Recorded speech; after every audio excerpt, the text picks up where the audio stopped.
Bueno amigos y bienvenidos porque la verdad es que se dieron con todo el día de hoy. Vamos a estar platicando un poco porque pues por ahí está el tema de Andrea Chávez, que dejó calladas a Susana Oresti y a Kenia López. La verdad es que hubo bastante controversia, pero prefiero que tú lo veas y te enteres de lo que ocurrió, porque la verdad nos enteramos de los contratos de Bartlett. Es una vergüenza lo que está haciendo el gobierno de Morena, porque Morena lo que quiere es hacerlo todo en lo oscurito, hacerlo todo de noche, hacerlo todo mal. Se están enriqueciendo brutalmente. Efectivamente, hay una nueva élite económica en este país que está totalmente ligada al régimen de Morena. Decían, duro contra los ricos, sí, duro contra los ricos hasta alcanzarlos, hasta quedarse en sus lugares y por supuesto ahora que la gente sufra. ¿Por qué? Porque los medios de comunicación... Bueno, pues ahí tenemos un poco de lo que se ocurrió. Vamos a entender un poquito más el trasfondo. Así que pues vámonos con el video, que la verdad ha estado súper bueno y creo que llama mucho la atención, ¿no? Entonces vámonos con un poquito y entender lo que ha ocurrido anterior a Calderón para saber cuánto le incrementó Calderón y conocer el radio de crecimiento, Andrea, que hubo entre un presidente y otro, pero momento, voy a terminar el argumento. Además de que estás creciendo prácticamente al doble en el sexenio de Andrés Manuel López Obrador, suponiendo, sin conceder que esto es cierto, el radio de crecimiento disminuyó y adicionalmente no se está considerando un asunto, la inflación. Esto es en términos netos y no en términos reales. A ver, hay que considerar la inflación. Tuvimos un crecimiento inflacionario producto, reitero, de la pandemia, de la guerra entre Ucrania y Rusia y de otra serie de elementos externos a nuestro país. Si bien la Secretaría de Hacienda, la Secretaría de Economía, la Secretaría de Relaciones Exteriores hicieron un extraordinario trabajo limitando el crecimiento de pues ese nivel inflacionario que si tú lo comparas con otros países en América Latina es bajísimo. En México pues me considero que esto es trampa entonces. No, es trampa argumentativa porque no son términos reales, no considera los índices inflacionarios y además no hace la reflexión de cuándo se duplicó la deuda de Felipe Calderón a Peña Nieto y el radio de crecimiento. Reitero, suponiendo sin conceder que esto es cierto porque lo trajo a la mesa una panista. Por eso es totalmente cierto. Pues sería bueno que hicieran su tarea. Bueno, Poder Judicial. Nos queda un bloque, un cachito de este bloque. Se habla mucho de que Morena coaccionó, presionó a licenciados, abogados, etcétera, para que pudieran llenar las solicitudes, Andrea. Mira, yo tuve varios desayunos, comidas, cafés, reuniones en mi estado, en el estado de Chihuahua, en Ciudad Juárez, en Chihuahua, en Cuauhtémoc, en Parral, en Jiménez, con muchos perfiles que aspiran a ser jueces, magistrados y ministros. En ningún lugar de la ley se prohíbe ese tipo de reuniones, siempre y cuando sean para informar de la fecha límite para el registro, siempre y cuando sean para informar de los requisitos que se imponen desde la Constitución Política de los Estados Unidos Mexicanos para ser elegible. Muchas preguntas de fechas, de plazos, de lapsos y además de documentación. Y pues, ¿cuál es el problema? Si hubo una campaña, digamos. No, yo no diría una campaña, fueron esfuerzos en términos individuales, porque si una persona, soy legisladora, soy senadora de la República, mis compañeras son diputadas federales, estuvimos a cargo de la reforma constitucional, la discutimos, conocemos sus condiciones, conocemos sus elementos, porque una persona pues que quiere saber esos elementos y condiciones no nos puede preguntar, o sea, elemental transparencia, rendición de cuentas y comunicaciones, no hay ningún problema, en ningún momento está prohibido, siempre y cuando pues no sea un conflicto de interés claro, ¿no? A ver, Kenia, pues... Bueno, primero que nada, es lamentable lo que acabamos de oír.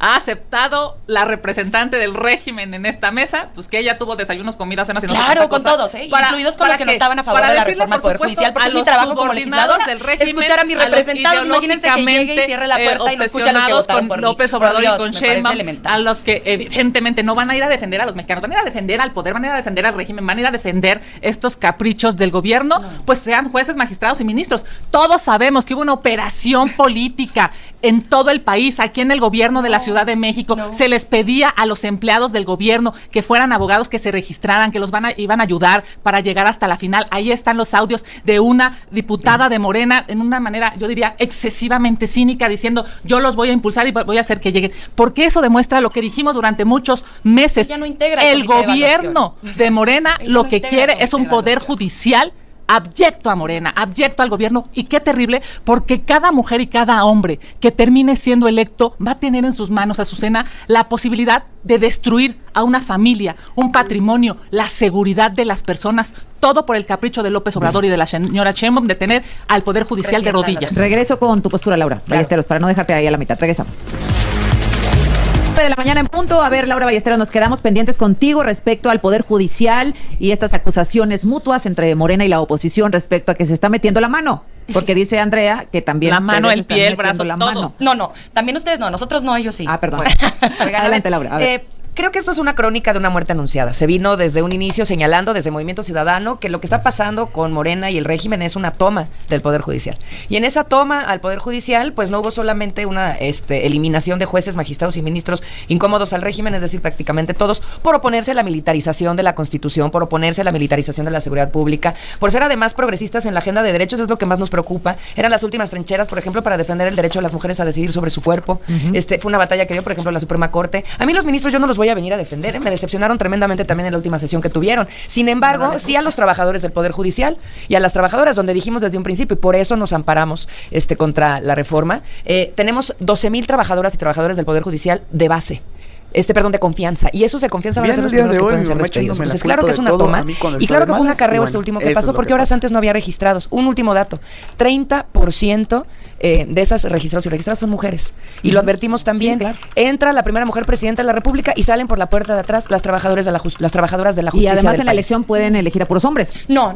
Ya viene el género, preasignado, y entonces los comités de evaluación tienen que hacer la división de acuerdo al género en las magistraturas y en los juzgados. ¿Cuánto? ¿80-20 o cuánto? No, el 30%, pero del universo total. Hay que recordar que es un universo menor, mucho menor, el de candidatos que van a llegar a la boleta, y entonces es probable que la mayoría de ese 30% de mujeres vayan a la boleta para poder hacer la paridad. Garantizada. El problema de fondo es lo que dice Laura. No, pero si no se registran. Que no se registraron, exactamente. Claro. Entonces, obviamente, pues entre mejores candidatas vas a poder obtener mejores juezas, magistradas y ministras. Lo malo aquí es que si son puras acarreadas, si son pura gente del gobierno y pura gente ideologizada, pues va a estar fregadísimo, no importa de qué género seas. Bueno, pues vamos a concluir esta conversación. Hay que hablar de organismos autónomos. Mañana los eliminan, ¿no?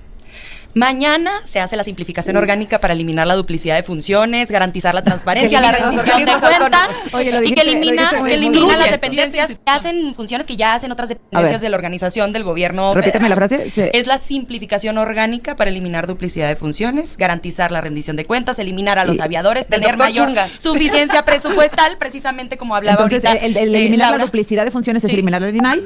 Sí, porque la transparencia lo tienen que hacer pues los órganos internos de control de absolutamente todas las dependencias, de todas las secretarías, de los congresos locales, digamos. O sea, todos tenemos obligaciones de ser transparentes el ejercicio de los recursos públicos, ¿no? Exista o no un instituto disque para de la buena fe de que te quieres denunciar a ti mismo. No, pero oye, el INAI, imagínate nada más. O sea, redes de nepotismo, adjudicaciones directas a contratos de los propios consejeros del INAI, cuotas de poder, división de cuotas de poder con otros partidos, con amigos, con padres de los partidos políticos de oposición. Ya se les acabó ese botín político. Eso no es un pastel que se divide en rebanadas. Hay que garantizar la suficiencia presupuestal para los programas sociales, eliminando estos organismos que no le transforman la vida a nadie. Es vergonzoso lo que está haciendo el gobierno de Morena. Está destruyendo 7 instituciones que México había construido en los últimos 30 años, Azucena.